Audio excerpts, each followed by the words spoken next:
Hi everyone, this is Vinny Tartamella. You know me as Vinny Art online. I'm a comic book creator and formerly designer McFarlane Toys. Today we're reviewing Big Boa from the G.I. Joe Classified series. A really cool Cobra figure.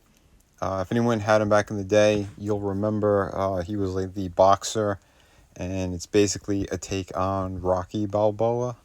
But what's really cool with this is they actually give us an unmasked head, which you see in the packaging already on him, which is pretty damn cool. I thought he was a fun design anyway. As a kid, I always thought it was pretty cool, and I never got him brand new. I think I traded him with a friend or a cousin. I can't remember exactly, but I had like a beat up version of this guy at one point. The original figure that was released, way back in the 80s. But I do like this a lot. I think they captured the design and the classic look 100%. And I can't wait to crack this one open. So packaging, very nice. So happy they went back to this style of packaging. They finally listened to the fans. And yeah, these new waves are like this now. Right out of the packaging, you can see a very cool figure. The arms are a reuse, I believe, from Roadblock and Sergeant Slaughter. So he is on the larger scale out of the G.I. Joe figures. But again, not by a tremendous amount, but, just he's like maybe a quarter of an inch bigger than the rest of them. But it's still really cool. I do like what they did here. The legs, I believe, are all brand new. And the whole chest and midsection area is brand new as well. But yeah, and here he is with his boxing gloves on and his helmet. I always liked that helmet design. I thought it was pretty damn badass. Kind of Mad Max-ish in his design, which makes sense because I think that's when he pretty much was kind of created. So they took that flavor of like Mad Max, probably like in Thunderdome or something, mixed with like your Rocky Balboa type, and and more colorful colors for kids to gravitate towards. Because red, blue, and white are usually characters that are colors that are eye catching, especially to kids. So articulation wise, well, first we're going to take a look at some of the details on them because I thought they did a really nice job. That whole chest piece, it is a separate piece. So if you want to take that off and customize the figure, you could also do that.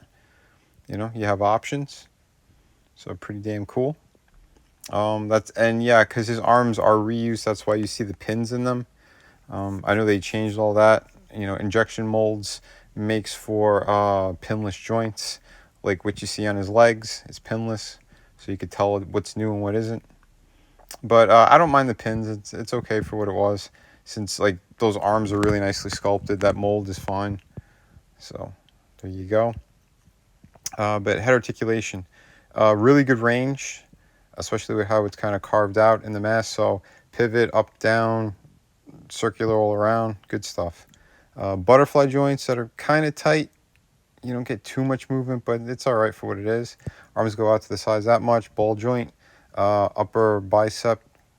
He's got double hinge for the elbows, and he does have swivel and hinge for the wrist. Although it's a little bit tight. Again, he's brand new. He does have the that kind of T-crunch forward and back. Back is tremendous. He does have waist turn, although it feels a little bit stuck with the type of plastic that they're using for like that crotch area. He does do amazing splits, well beyond. Drop down hips, upper thigh rotation, double hinge for the knee. He could kick his own lower back. He does have boot cut. And he does have the hinge and swivel for the foot and with the rocker. So excellent stuff there. Articulation's amazing on him. The face sculpt, very nice. I like that they keep doing the hair now. Well, Hasbro's doing it with all their lines of figures. It's not like one solid head sculpt and then they paint the hair. It's actually the hair is a separate sculpt and then they plug it onto the head. So there's no paint application there. They just mold it in solid plastic. But it works. It looks good. I like that he's got like his front teeth are chipped. That was pretty nice touch. And he does look very Italian. So if they're going for the Rocky Balboa look. His alternate hands. Again, no gloves, but they're just kind of these grippy hands with blood on them, on the wrappings, and they're to hold his dumbbells. Here is his mask. A better look at the mask, the bottom of it. If you're curious how it kind of pegs in, there you go. Very easy to swap out the heads, by the way, the head and the mask. And yeah, here are his 90-pound dumbbells. So, guy puts the work in. That's why it looks like that. No, but here he is with one of your other Cobra characters. It's either Tomax or Zaymont. I forgot which one this one was. But yeah, I wanted to show just kind of like how they look together.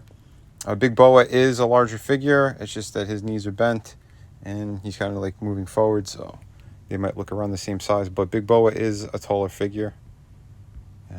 Again, I think they look awesome. Good stuff. I like having the Cobras all together. And again, having a boxing figure from the original line of G.I. Joes, that's really cool. So, remember, please hit like and subscribe if you are enjoying this content. I know this channel has a lot of different stuff, but, you know, we got a lot of toys and art stuff since I am a comic book creator. But yeah, here he is with Quick Kick.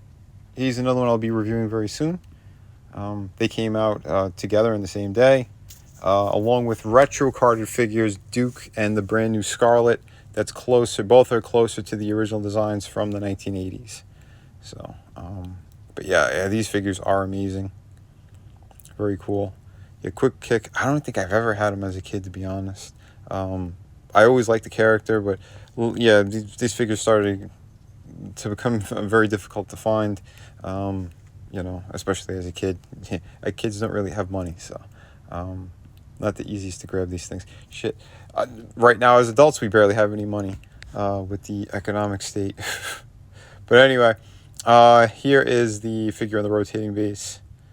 So there you go. And that's another reason why I'm doing reviews as well. I'll let you know what figures are good, what figures are bad. For the most part, the stuff I've been collecting, I'm very happy with. Although there have been some things that I do have major issues with, and I do talk about those on specific videos. So take a look, because again, hard-earned money. You wanna know what the hell you're getting. So there you go. So, but yeah, on the rotating base, I think he looks really good. The weights look awesome. Very cool, something different. And yeah, this figure is very, very solid. He gets a pretty high score. I gave him a 9.5 out of 10. What would have put him over the top is if he came with extra hands, not just the ones that are for the curling of the dumbbells. So there you go. Be sure to pick up my Volume 3 art book as well.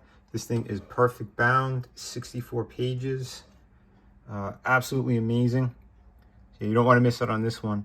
Again, this is the Volume 3. It's available right now in Indiegogo for a limited time. Yeah, more information soon on some of my other projects. And yeah, upcoming stuff. There's also going to be a sneak peek at City Venus 2 in this book. So yeah, you're not going to want to miss this at all. Like I said, this is going to be the next major comic book that I am releasing. This one's going to be around 52 pages.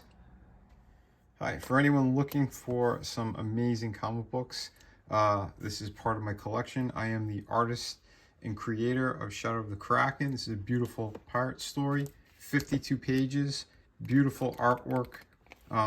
Yeah, everything you need out of a great pirate story, you're right here. We have City of Venus. It's a futuristic story, also another one that I totally created. Beautiful, if you love kind of post-apocalyptic worlds, beautiful women, sci-fi, action. This has a little bit of everything in it. So if you're looking for that, on that campaign, you could also get, for a limited time, Volume 1 and 2 of my art books. These are loaded with amazing images, 52 pages each. Yeah, they got pretty much everything you need in there. And we have, of course, hardcover book. This is Through the Woods, co-created and written by Frankie Tartamella, my brother. And yeah, I did all the artwork. This is 100 pages. You get the entire story in here, beginning, middle, end. You get all of it, and it is truly amazing. So if you're looking for a great ghost story, this is definitely the book for you. Just click the link in the descriptions, and yeah, these books ship immediately.